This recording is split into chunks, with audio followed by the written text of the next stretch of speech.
What's up, everybody? Today we have a cash app from Rodger. Rodger, you, sir, have brought us into the world of Nirvana. Yeah, classic. All-time classic. One of the biggest bands ever been since the Beatles, right? Yes. So, yeah. Yes. And what are we going to be listening to from Rodger, from Nirvana? I have never heard of the song, so I'm extremely excited. Okay. Yes. We are going to listen to Serve the Servants. Go.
Serve the servants. Serve the servants.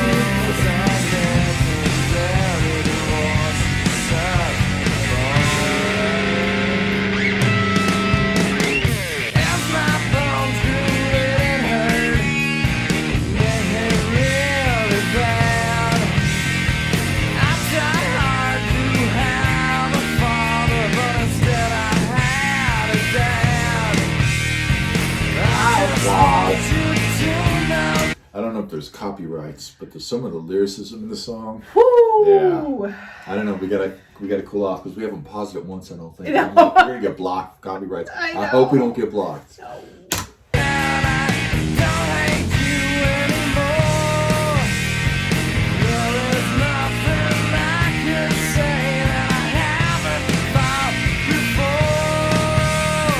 Sorry, rewind. There was a sentence there.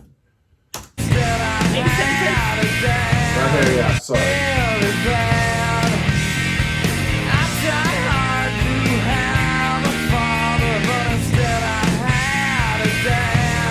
He says something right here.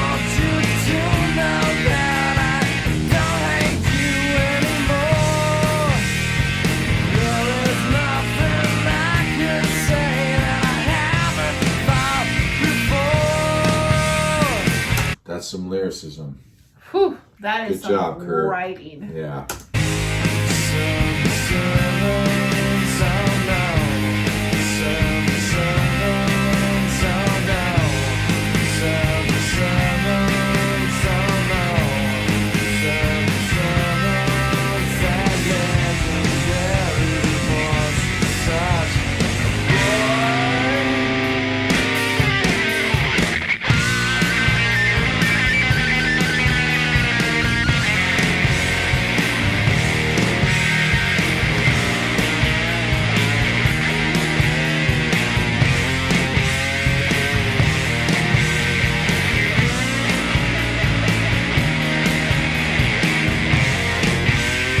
That is a great effing guitar solo. Kurt just had this amazing way to play these very simple like guitar solos or harmonies along very with stripped it. away. They're very stripped and just very smooth, but man, they're so good. powerful. So good.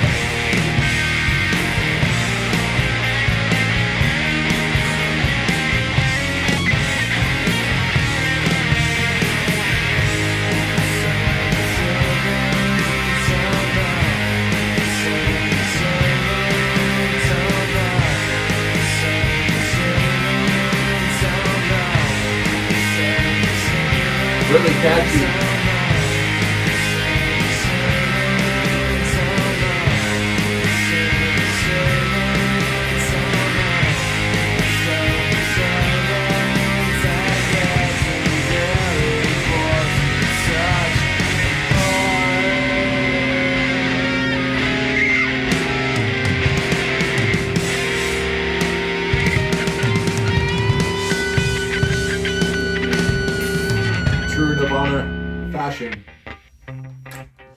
It's a true ending by Nirvana, for sure. Absolutely.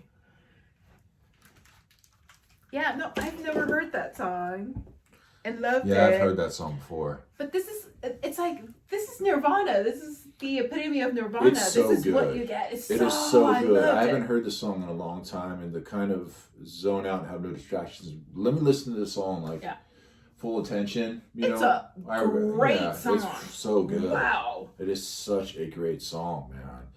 Just the production is so raw. This is almost like you have Nevermind. This almost sounds like Nirvana coming into their own on this album with kind of song like this, because Nevermind, you can hear so many influences into their sound. You know, still hear Nirvana at the same time, but the song. But this song is Nirvana. Nirvana. Yeah. I mean, yeah, absolutely. You know, I know Kurt was a huge Beatles fan, and I'm almost like, man, I don't know. And it has this vibe to it. That's like, it has a Beatles, Beach Boys. Right? Very it does. boppy, where it's just so good, but then the chaos kicks in.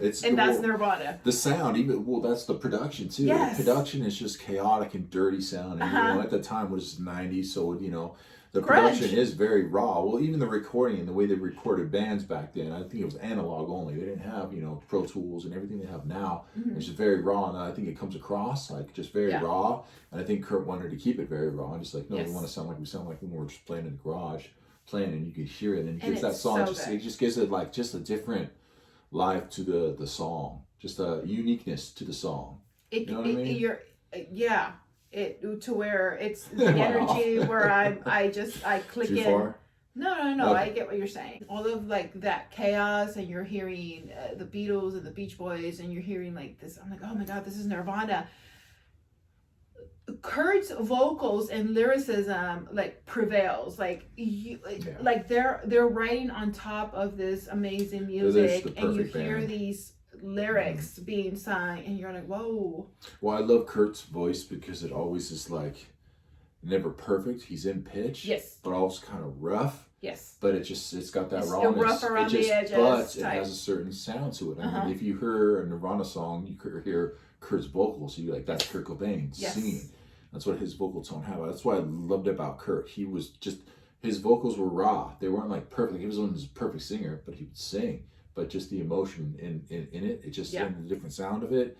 Yeah, I love his vocals, man. I think he's one of the greatest vocals that's ever done in music. To me, agreed. You know, so maybe for what he did for Nirvana, you know. Yeah, well, it brings all these emotions, like you're saying, where you're almost like sad and then nostalgic, but then happy that you're getting to hear this song, because it's like this is why they were so great, and they are still one of the greatest bands. They're one of the greatest bands ever of all time. And you're just and that's what a good vocalist and it's one of the biggest bands of all time.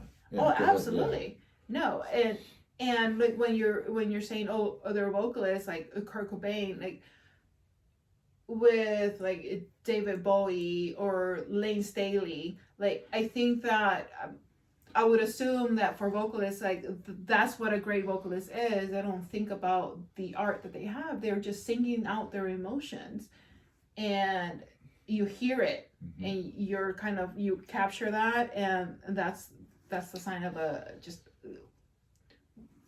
great artist. A great artist.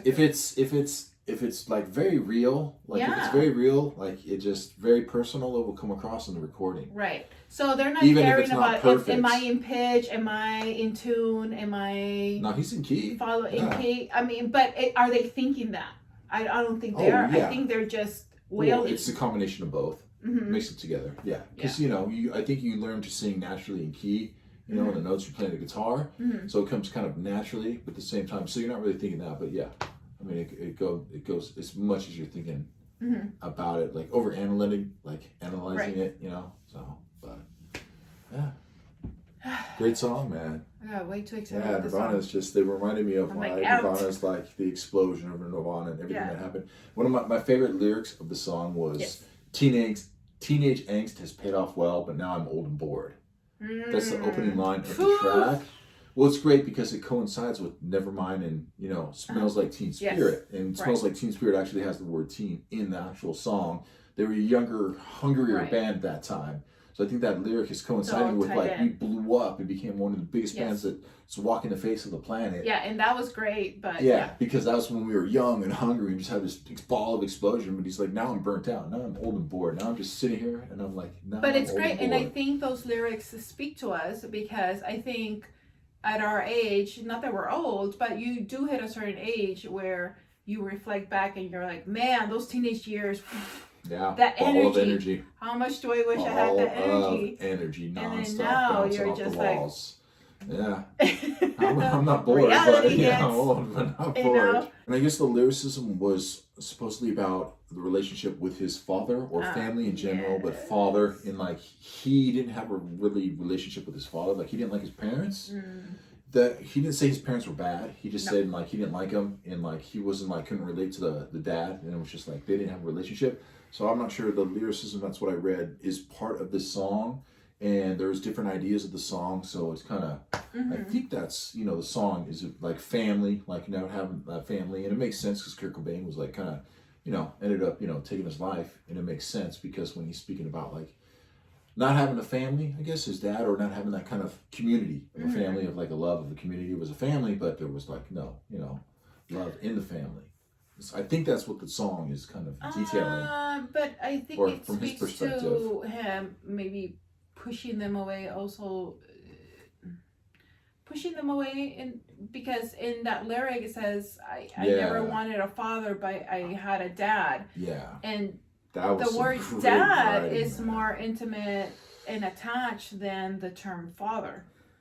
So it almost sounds like I think father was more the one of like have an actual father, but I got a dad. Like, well, a father, anyone can be a biological father, but are you sure? a dad? No, I think he meant the opposite. I think father was like the one that was just, and dad was like, or father was the one that was supposed to be appreciated, like a father that teaches you in life, and dad was supposed to be like just someone that's just there. Okay. I don't know. You guys tell us in the comments. Let us know.